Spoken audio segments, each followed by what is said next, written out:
Hello दोस्तों, आप सभी का स्वागत है हमारे चैनल में। अगर आप हमारे चैनल में पहली बार विजिट कर रहे हैं तो प्लीज़ हमारे चैनल को सब्सक्राइब कर दें और लाइक कर दें और हमें सपोर्ट करें। हम आपको अपने चैनल में झारखंड से देश भर की सुर्खियों से अवगत कराएंगे। सीएम हेमंत सोरेन ने किया अबुआ बीर दिसोम अभियान का शुभारंभ। वनों पर निर्भर रहने वाले आदिवासियों को मिलेगा लाभ। झारखंड में सोमवार को अबुआ बीर दिसोम अभियान की शुरुआत हुई। मुख्यमंत्री हेमंत सोरेन ने इस योजना का शुभारंभ नगाड़ा बजाकर किया। कार्यक्रम रांची के धुर्वा स्थित प्रोजेक्ट भवन में हुआ। इस दौरान मुख्य सचिव सहित कई अधिकारी मौजूद थे। योजना के तहत वनों पर निर्भर रहने वाले आदिवासियों को वनाधिकार पट्टा दिया जाएगा। इसके तहत अनुमंडल व जिला स्तर पर वनाधिकार समितियों का गठन किया जाएगा। ये समितियां वनाधिकार पट्टा किसे दिया जाएगा इसकी अनुशंसा करेगी। झारखंड के लगभग 27% भूभाग पर जंगल है। इसमें विभिन्न जनजातीय समुदाय के लोग निवास करते हैं। सरकार भी वन संरक्षण को लेकर गंभीर है। इसी उद्देश्य के तहत सरकार ने इस योजना की शुरुआत की है। चूँकि सरकार का मानना है कि जंगलों की रक्षा स्थानीय स्तर पर लोगों को अधिकार देकर की जा सकती है। जानकारी के मुताबिक अभियान का प्रथम चरण दिसंबर 2023 तक पूरा कर लिया जाएगा। अबुआ बीर दिसोम अभियान को सफल बनाने के लिए जिलों के उपायुक्तों, वन प्रमंडल पदाधिकारियों समेत जिला स्तरीय वनाधिकार समिति को प्रशिक्षण दिया जाएगा। इसका लाभ अधिक से अधिक लोगों को मिले, इसके लिए विभिन्न माध्यमों से प्रचार प्रसार किया जाएगा। इसकी तैयारी पूरी कर ली गई है। कब मिलेगी झारखंड के सामान्य वर्ग के बच्चों को साइकिल की राशि? सामने आई बड़ी जानकारी। राज्य के सरकारी स्कूलों में पढ़ने वाले सामान्य वर्ग के बच्चों को साइकिल की राशि अगले माह तक दी जाएगी। इसी संबंध में झारखंड शिक्षा परियोजना ने जिलों से जानकारी मांगी थी। जिलों के द्वारा विद्यार्थियों की जानकारी शिक्षा परियोजना को दे दी गई है। जिलों द्वारा बच्चों के बैंक खाता, आधार संख्या समेत अन्य आवश्यक जानकारी दी गई है। स्कूली शिक्षा एवं साक्षरता विभाग द्वारा राज्य के सरकारी स्कूलों में पढ़ने वाले सामान्य वर्ग के बच्चों को साइकिल के लिए राशि दी जाती है। इसके अलावा अन्य वर्ग के बच्चों को कल्याण विभाग द्वारा साइकिल दी जाती है। इस वर्ष कक्षा 8वीं में पढ़ने वाले सामान्य वर्ग के लगभग 10,000 विद्यार्थियों को साइकिल दी जाएगी। विद्यार्थियों के खाते में 3,500 रुपये ट्रांसफर कर दिए जाएंगे। सिल्ली के पूर्व विधायक अमित महतो को सुप्रीम कोर्ट से मिली राहत। सीओ से दुर्व्यवहार मामले में अदालत ने दी जमानत।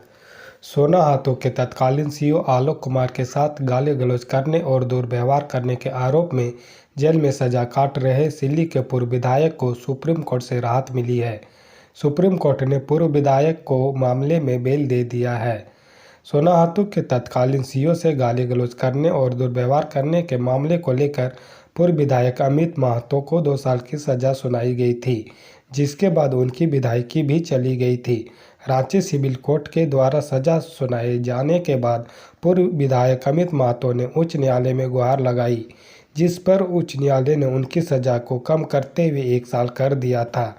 अमित महतो के वकील सुनील कुमार महतो ने बताया कि हाईकोर्ट में जस्टिस चंद्रशेखर और जस्टिस रत्नाकर भेंगरा की अदालत ने अमित महतो की सज़ा को कम कर दिया था और उनकी सज़ा 1 साल कर दी थी।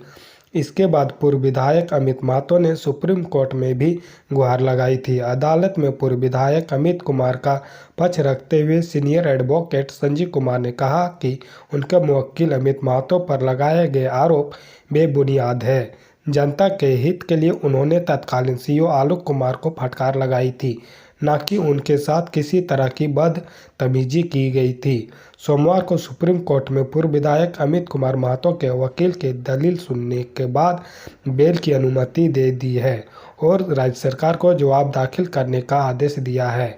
कोर्ट के आदेश के बाद राज्य सरकार ने पूरे मामले पर जवाब देने के लिए 4 सप्ताह का समय मांगा है। ईडी ने बिरसा मुंडा जेल अधीक्षक समेत 3 को भेजा समन। जमीन घोटाला के आरोपियों द्वारा ईडी के खिलाफ रची जा रही थी साजिश। जमीन घोटाला के आरोपियों के द्वारा बिरसा मुंडा केंद्रीय कारागार रांची में ईडी के खिलाफ साजिश रचने की सूचना मिली थी। इसको लेकर ईडी की टीम ने विगत 3 नवंबर को जेल में छापेमारी की। मामले में ईडी ने बिरसा मुंडा केंद्रीय कारागार के जेल अधीक्षक हामिद अख्तर, जेल नसीम खान और बड़ा बाबू दानिश को सोमवार को समन भेजा है। ईडी ने 7 को बड़ा बाबू, 8 को जेलर और 9 को जेल अधीक्षक को पूछताछ के लिए ईडी के रांची जोनल ऑफिस में उपस्थित होने को कहा।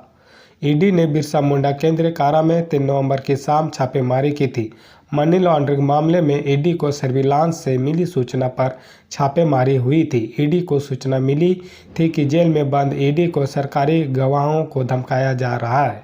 ईडी के अफसरों को फंसाने की साजिश रची जा रही है। मनी लॉन्ड्रिंग मामले में साक्ष्यों को नष्ट करने की कोशिशें हो रही है। इन सभी कार्यों में जेल प्रशासन खुलकर मदद पहुंचा रहा है।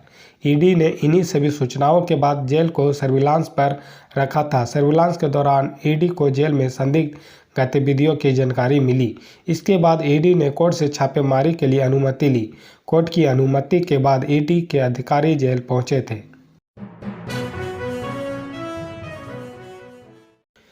एचईसी कामगारों में बड़ा आक्रोश, नहीं सुनी जा रही है समस्या। एचईसी कामगारों के वेतन समेत अन्य मुद्दों पर प्रधानमंत्री कार्यालय से लेकर मानव अधिकार आयोग तक कोई कार्रवाई नहीं होने से कर्मियों में रोष बढ़ा है। एचईसी के अधिकारियों, कामगारों और यूनियन नेताओं ने कई बार पीएमओ और अन्य कार्यालयों को पत्र लिखा, लेकिन अब तक उनकी समस्या का हल नहीं निकल सका है। करीब 1 वर्ष से एचईसी के कामगार और यूनियन नेता पीएमओ, भारी उद्योग मंत्रालय और राष्ट्रीय मानव अधिकार आयोग को पत्र लिखकर बकाया वेतन भुगतान की मांग कर रहे हैं। यूनियन नेता लालदेव सिंह के अनुसार पीएमओ पत्र भारी उद्योग मंत्रालय को भेज देता है और मंत्रालय एचईसी के सीएमडी के पास। एचईसी का कार्मिक विभाग भारी उद्योग मंत्रालय को जवाब में हर बार एक ही बात कहता है कि वेतन भुगतान का प्रयास जारी है। हर बार यही प्रक्रिया अपनाई जा रही है। भूखमरी से गुजर रहे हैं एचईसी के कामगारों की स्थिति से राष्ट्रीय मानवाधिकार आयोग को भी अवगत कराया गया है। बताया गया है कि 1 साल से अधिक समय से कामगार बिना वेतन के काम कर रहे हैं। वेतन नहीं मिलने से कामगार अपने बच्चों की पढ़ाई तक नहीं करा पा रहे हैं। रांची में बना पूर्वी भारत का सबसे बड़ा बटरफ्लाई पार्क, 7 नवंबर को उद्घाटन। रांची के भगवान बिरसा जैविक उद्यान में विकसित किया गया पूर्वी भारत का सबसे बड़ा ओपन एयर बटरफ्लाई पार्क सैलानियों के स्वागत के लिए तैयार है। इसका लोकार्पण 17 नवंबर को होगा। रांची शहर से करीब 25 किलोमीटर दूर बिरसा चिड़ियाघर परिसर में यह उद्यान एक्वेरियम के ठीक सामने 20 एकड़ भूमि पर विकसित किया गया है। यहाँ 88 से अधिक प्रजाति की रंग बिरंगी तितलियों का खूबसूरत संसार आबाद होगा। इनके भोजन के लिए होस्ट एवं नेक्टर प्लांट लगाए गए हैं। वहीं करीब 800 वर्ग फीट का कंजर्वेटरी बनाया गया है। तितलियों के प्रजनन के लिए कई नर्सरी भी विकसित की गई है, जहां तितलियां लार्वा और अंडे दे रही है। बिरसा जैविक उद्यान के निदेशक ने बताया कि उद्यान के विकास पर करीब 2 करोड़ रुपये खर्च किए गए हैं। यहाँ सैलानियों के लिए सेल्फी पॉइंट सहित कई तरह की सुविधाएं मुहैया कराई गई है। चिड़ियाघर प्राधिकरण झारखंड में पाई जाने वाली अधिकांश प्रजातियों को उद्यान में रखने की कोशिश करेगा। तत्कालीन मुख्यमंत्री रघुवर दास ने 29 जून 2017 को उद्यान का शिलान्यास किया था। हालांकि इस परियोजना पर काम की शुरुआत वर्ष 2020 में हुई। इसके बाद कोविड-19 महामारी के कारण भी परियोजना में देरी हुई। तितली उद्यान के रख रखाव पर सालाना 25 लाख रुपये का खर्च आएगा। पार्क के बगल में ही पूर्वी भारत का सबसे बड़ा मछली घर पहले से स्थापित है। झारखंड में धनतेरस और दीपावली पर कैसा रहेगा मौसम का मिजाज। धनतेरस और दीपावली को लेकर बाजारों की रौनक बढ़ गई है। इस बीच सभी की निगाहें इस दौरान मौसम के मिजाज पर टिकी है। 10 नवंबर को धनतेरस है और 12 नवंबर को दीपावली है। मौसम विभाग द्वारा जारी पूर्वानुमान के मुताबिक इस दौरान मौसम का मिजाज शुष्क रहेगा। आसमान भी साफ रहने की संभावना है। राजधानी रांची और इसके आसपास के इलाके समेत झारखंड में 12 नवंबर तक मौसम शुष्क रहने का अनुमान है और आसमान साफ रहेगा। झारखंड में अभी मौसम का मिजाज शुष्क रहेगा। रांची और इसके आसपास के इलाके में भी आसमान मुख्यतः साफ रहने की संभावना है। मौसम विभाग ने सोमवार को पूर्वानुमान जारी किया। इसके अनुसार 12 नवंबर तक झारखंड में आसमान साफ रहेगा और मौसम शुष्क रहेगा। आज मंगलवार को आसमान साफ और मौसम शुष्क रहने का अनुमान है। राज्य में अगले 5 दिनों के दौरान न्यूनतम तापमान में कोई बड़े बदलाव की संभावना नहीं है। दिल्ली हाईकोर्ट में सरकारी नौकरी पाने का मौका, 1 लाख से अधिक सैलरी। हाईकोर्ट में सरकारी नौकरी के इच्छुक उम्मीदवारों के लिए देश की राजधानी में सुनहरा मौका है। दिल्ली हाईकोर्ट ने न्यायिक सेवा परीक्षा का नोटिफिकेशन जारी कर दिया है। जारी नोटिफिकेशन के अनुसार परीक्षा के लिए 7 नवंबर यानी कल से ऑनलाइन आवेदन प्रक्रिया शुरू हो जाएगी। उम्मीदवारों को 15 दिन के भीतर यानी 22 नवंबर तक फॉर्म जमा करना होगा। कुल 53 पदों पर भर्ती के लिए परीक्षा का आयोजन कराया जाएगा, जिसमें सामान्य वर्ग के लिए 34 और एसएससी के लिए 5 और एसटी के लिए 54 पद शामिल है। चयन प्रक्रिया बता दें कि दिल्ली हाईकोर्ट न्यायिक सेवा परीक्षा 2 चरणों में होगी। पहली परीक्षा प्रारंभिक परीक्षा होगी, जिसमें बहुविकल्पीय प्रकार के प्रश्न होंगे।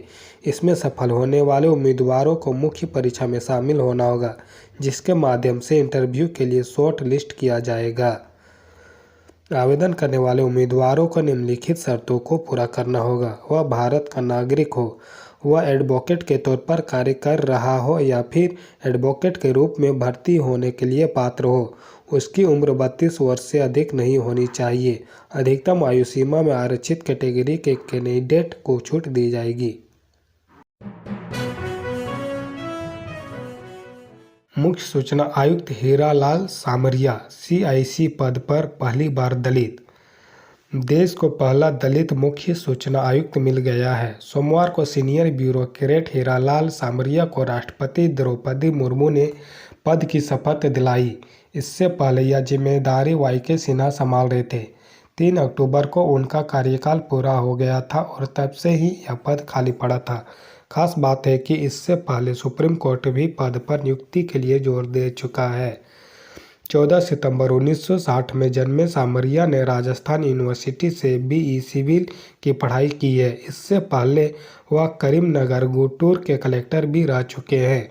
अब सूचना आयुक्त का जिम्मा संभालने जा रहे सामरिया भारत सरकार के श्रम एवं रोजगार मंत्रालय में सचिव भी रहे। साथ ही वह तेलंगाना में वाणिज्य कर विभाग में आयुक्त, आंध्र प्रदेश में परिवहन विभाग में आयुक्त और सिंचाई विभाग में सचिव समेत कई अहम पदों पर भी रह चुके हैं। महिला जवानों के लिए बड़ी खुशखबरी, अब सेना में भी मिलेगा मातृत्व अवकाश।